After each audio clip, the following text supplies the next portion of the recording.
ಎಲ್ಲರಿಗೂ ನಮಸ್ಕಾರ. JSR ವ್ಲಾಗ್ಗೆ ಸ್ವಾಗತ. ಇವತ್ತಿನ ವಿಡಿಯೋದಲ್ಲಿ ನಾನು ದಮ್ ಬಿರಿಯಾನಿಯನ್ನು ಹೇಗೆ ಮಾಡೋದು ಅಂತ ತೋರಿಸ್ತಾ ಇದ್ದೀನಿ.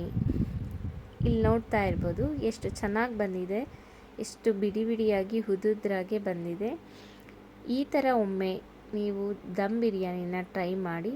ತುಂಬ ಬೇಗನೆ ಆಗುತ್ತೆ, ಕಡಿಮೆ ಸಮಯದಲ್ಲಿ ಆಗುತ್ತೆ, ತುಂಬ ಚೆನ್ನಾಗೂ ಇರುತ್ತೆ, ಈಸಿಯಾಗಿದೆ.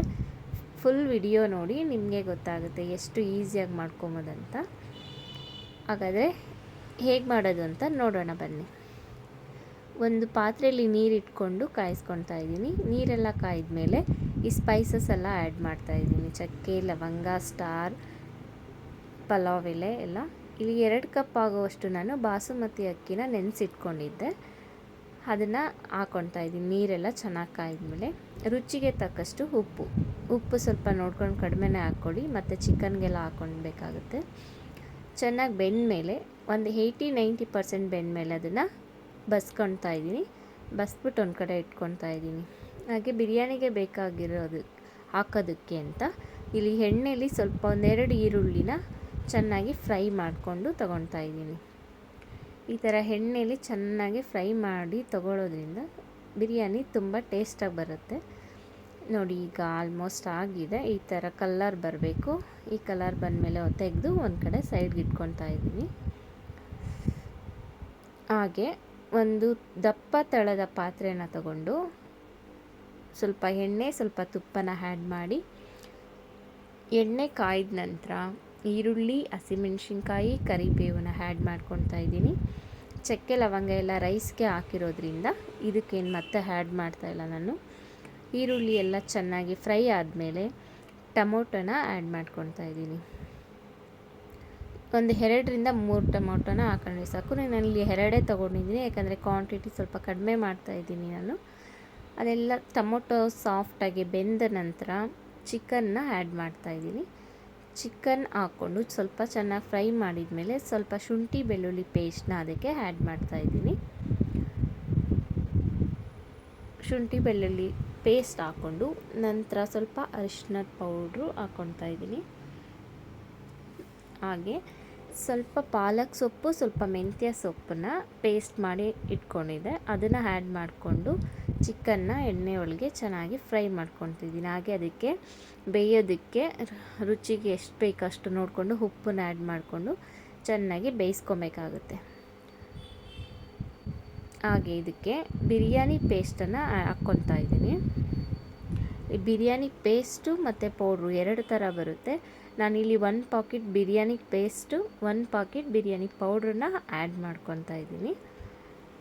ಹಾಕೊಂಡ ನಂತರ ಚೆನ್ನಾಗಿ ಮಿಕ್ಸ್ ಮಾಡಿ ಒಂದು ಪಾತ್ರೆನ ಕ್ಲೋಸ್ ಮಾಡಿ ಪಾತ್ರೆಯಿಂದ ಅದನ್ನು ಸ್ವಲ್ಪ ಹೊತ್ತು ಬೇಯಿಸ್ಕೊಬೇಕು. ಒಂದು 5-10 ನಿಮಿಷ ಚೆನ್ನಾಗಿ ಬೇಯಬೇಕದು.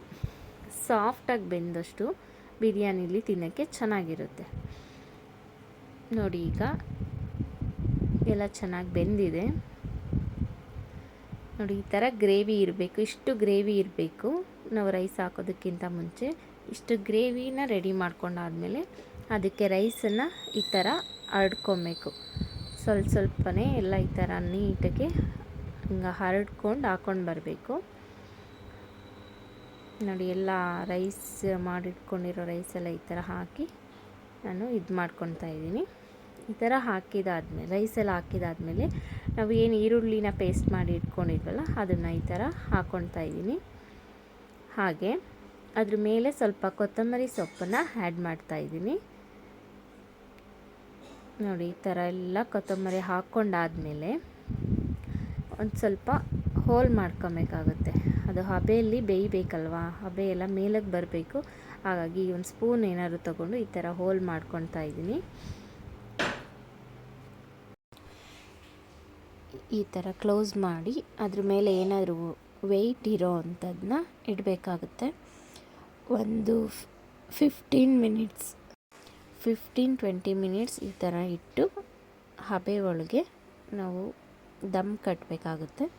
ಅದಾದಮೇಲೆ ನೋಡಿ, ಈ ಥರ ಬಂದಿದೆ. ನಿಧಾನಕ್ಕೆ ನಾವು ಮಿಕ್ಸ್ ಮಾಡ್ಕೊಬೇಕು. ಜೋರಾಗೆಲ್ಲ ಮಿಕ್ಸ್ ಮಾಡಿಕೊಂಡ್ರೆ ರೈಸ್ ಕಟ್ಟಾಗಿಬಿಡುತ್ತೆ. ಈ ಥರ ನಿಧಾನಕ್ಕೆ ಮಿಕ್ಸ್ ಮಾಡ್ಕೊತಾ ಇದ್ದರೆ ತುಂಬ ಚೆನ್ನಾಗಿರುತ್ತೆ. ನೋಡಿ, ನೋಡ್ತಾ ಇರ್ಬೋದು ಎಷ್ಟು ಚೆನ್ನಾಗಿ ಬಂದಿದೆ ನೋಡಿ. ಈ ಥರ ದಮ್ ಬಿರಿಯಾನಿ ಮಾಡ್ಕೊಳ್ಬೇಕಂದ್ರೆ ತುಂಬ ಈಸಿಯಾಗಿ ಒಂದು ಕಡೆ ರೈಸ್ ಇಟ್ಕೊಂಡು ಒಂದು ಕಡೆ ಒಗ್ಗರಣೆ ಮಾಡಿಕೊಂಡು ರೈಸ್ ಹಾಕಿ ದಮ್ ಕಟ್ಟಿದ್ರೆ ಮುಗೀತು, ಬಿರಿಯಾನಿ ನಮಗೆ ರೆಡಿ ಆಗುತ್ತೆ. ವಿಡಿಯೋ ಇಷ್ಟ ಆಗಿದರೆ ಲೈಕ್ ಮಾಡಿ, ಶೇರ್ ಮಾಡಿ. Thank you.